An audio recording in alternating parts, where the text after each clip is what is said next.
I feel like everybody talks about self-care, but don't really go into detail into what that looks like.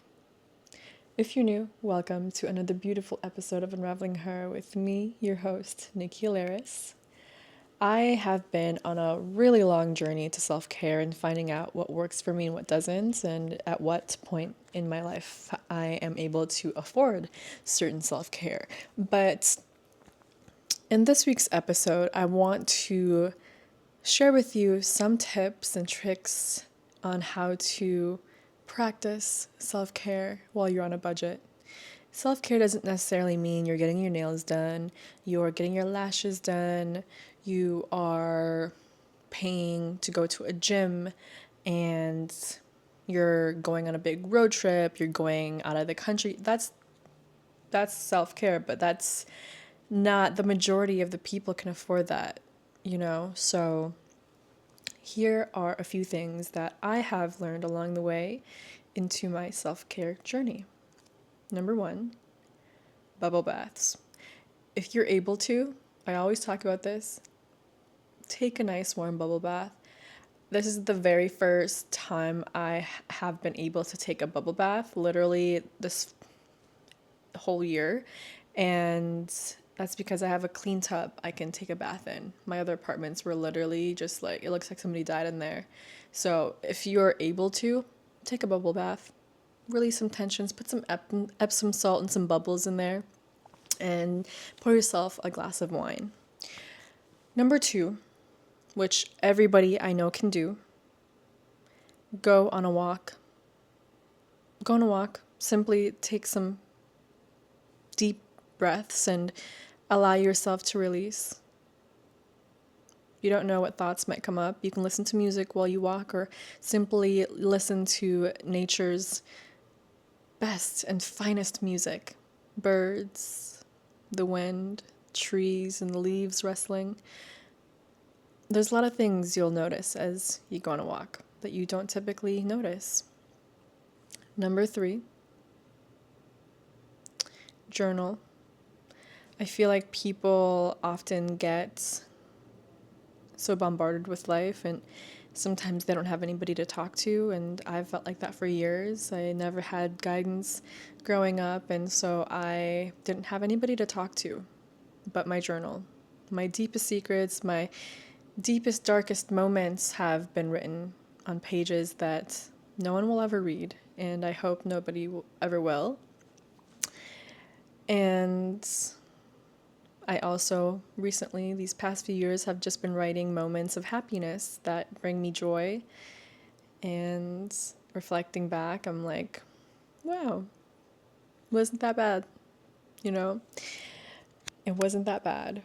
If you feel like you're overstimulated or overwhelmed and really don't have anyone to talk to, do voice notes, journal, do whatever you need to release. I feel like self-care really is about decompressing, and whatever that may look like for you, do it. As long as it's within reason, it's healthy, and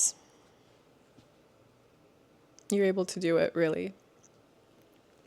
Number four, if you're able to talk to an elderly person. I don't really have any grandparents in the States. I only really have two grandmas, and they're in the Philippines. I don't have ever had a living grandpa, and so if you get the chance to, go talk to some old people. They would love to share stories with you, and I feel like that really brings you back to earth when they talk about their stories and when you just simply sit and listen. And I'm just also so fascinated about life back then and how people live their lives, the stories that they tell, because they have stories, and I love hearing people's stories. I'm very talkative, if you can't tell, and so I get along with the elderly just fine, and it brings me joy knowing that I can just listen. That's the best thing I can do, is just listen. Number five, which we all can do, is take a nap. I know it's hard to take a nap when you just got home from work and things like that, but on the weekends, allow yourself to take some afternoon naps. You have no idea how life-changing that can be. I love naps. I just love rest. I love sleep in general. And as a growing woman, just a growing person, a growing human being, you don't realize how important sleep is when all you can think about is sleep and you've just been exhausted mentally and physically. Sleep is your best friend. I think it is the second most important medicine is sleep. Number 6, which is one of my favorites, which is something I'm also working on, is cooking nourishing meals. When life becomes hectic, it can be hard to make the time to cook meals when you haven't prepped. I'm struggling to cook nourishing meals now just because I feel like I'm always on the go, and when I come home I'm just exhausted. So sometimes I literally just eat a salad or put a pizza in or make some noodles just because I'm so tired. But if you're able to, and when you can, put some vegetables on a pan and olive oil, salt, and pepper, put it in the oven for a few minutes, take it out. Red onions are so delicious when it's warmed up. It's just amazing. So I would recommend red onions, asparagus. What else do I put in there? I put a whole bunch of things in the oven. Turns out amazing. Zucchini. Those are my top 3 favorites. Asparagus, zucchini, and red onions. Put it on a tray. Olive oil, salt, and pepper. You're good to go. And pair it with your proteins and your grains. That's one of my favorites, healthy meals to make. And so is salmon. Salmon, rice, and some veggies on the side is like what I typically go for. And I call that self-care. Another thing that I love to indulge in, especially now that we're done with October, I got back into watching nostalgic films. When fall comes around, I get back into watching nostalgic films like Hocus Pocus, Supernatural, Practical Magic, and just a bunch of Halloween films. Halloween's like one of my favorite holidays.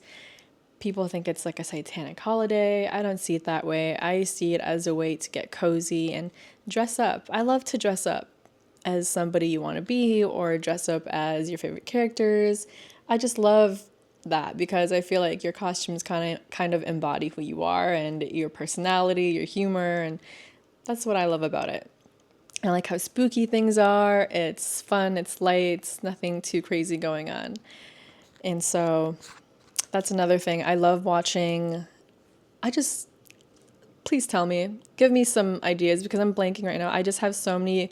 I'm a film fanatic. I love films. Another film that I came across a few years ago was, I think, 10,000 Yen Girl or 10 Million Yen Girl. It's about this girl in Japan who, long story short, got into some stuff and was running away from the law, and she basically traveled and was working odd jobs and just got to travel, and it was just a story about her life. It was really, really cool. It's slow moving and it was really captivating. I also love Call Me By Your Name with Timothée Chalamet. It was the very first film that I fell in love with, seeing him on screen and just how poetic everything was and the cinematics of it was just chef's kiss. It was beautiful. If you haven't seen it, go ahead and watch it. I also, gosh, I could go on and on. This is not what this episode is about, but go ahead and allow yourself to decompress by watching films that remind you of your childhood, things that are light and easy, something funny. Things that are coming to my mind are like White Chicks, scary movie films, anything with the Wayans brothers. I love them. I love them growing up. So funny. Rush Hour with Jackie Chan and Chris Rock. All of those films, super, super, super funny. Love them. So that is my form of self-care, and I'm about to do that before I go to bed because I've been on a movie marathon, not movie, but series of Supernatural. If you guys are a fan of Supernatural, please let me know. I would love to connect with fellow fans of Sam and Dean Winchester and let me know who you guys kind of gravitated towards. In the beginning, I was gravitating towards Sam Now, as the seasons go on, I was like, I'm all in it for Dean. He's just a lost puppy who needs a hug. And this is my second time rewatching the whole show. Another thing that I find very, very helpful and comforting is crying. As sad as that sounds, it is one of my favorite ways to release when I have felt super overstimulated, so sad and angry, depressed, whatever it is, I cry.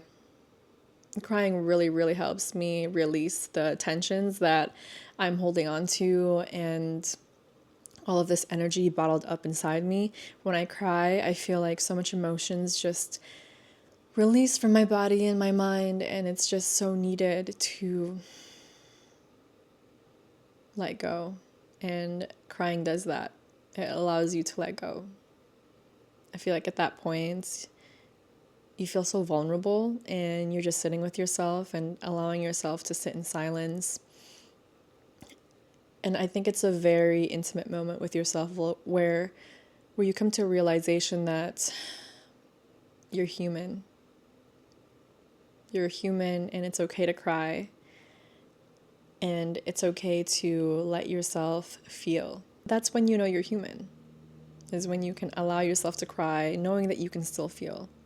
Another thing I really want to mention is a social media cleanse.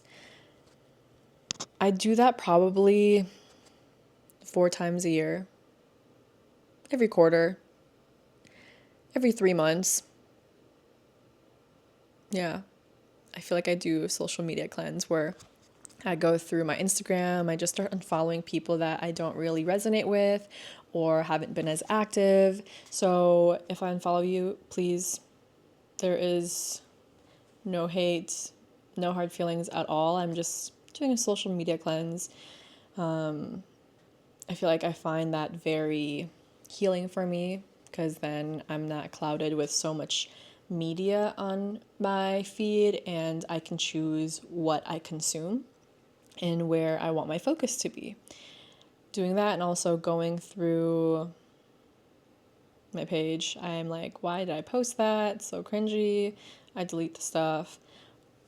And I also go through my photos just to clear up storage. And I take some time off to just get off Instagram, TikTok.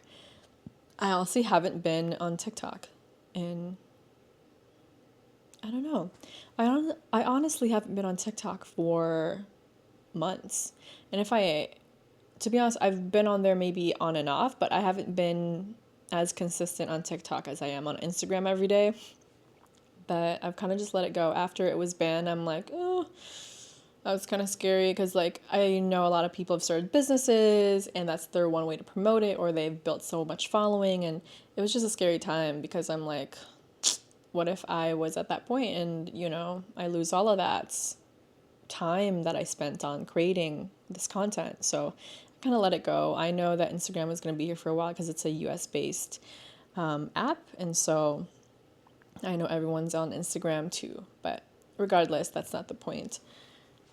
I truly prioritize having social media cleanse and just always finding the time to decompress and not go on my phone an hour before I go to bed because I find that I sleep better and my eyes kind of ease into my sleep state a lot smoother.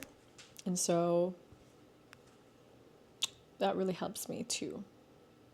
I feel like implementing some type of self-care every day is really important, whether it's reading before you go to bed, which is something I am picking back up again because I was very not consistent with it for a few weeks because life gets in the way and you're human. I'm human. I have to remind myself that I'm not perfect and things will happen. It's just a matter of how you respond to it and picking it back up again. So that's what I'm doing. Whether it's reading a book before you go to bed, drinking a glass of water, or journaling or saying one affirmation each day, it makes a difference. It really does. 1% change changes the trajectory of your future. And if you know and have listened to me, please read Atomic Habits by James Clear. You'll understand what I'm saying, and it's really truly a reflection of the person I want to become, and it's a great book that motivates me, and it's a book that I'm trying to reread among many others. If you made it this far, thank you, and I hope that you can find some ways to take care of yourself while you're on a budget. These are things that anybody can do, and this is very friendly too. I think that self-care doesn't have to be expensive. Self-care doesn't mean you have to spend hundreds of dollars on yourself, and I think less is more anyways. And if you can be more intentional with what you do, that in itself is self-care. I love you, and thank you so much for being here with me and listening to me. And I love you, and I'll see you on another episode real soon. Mwah. Salamat.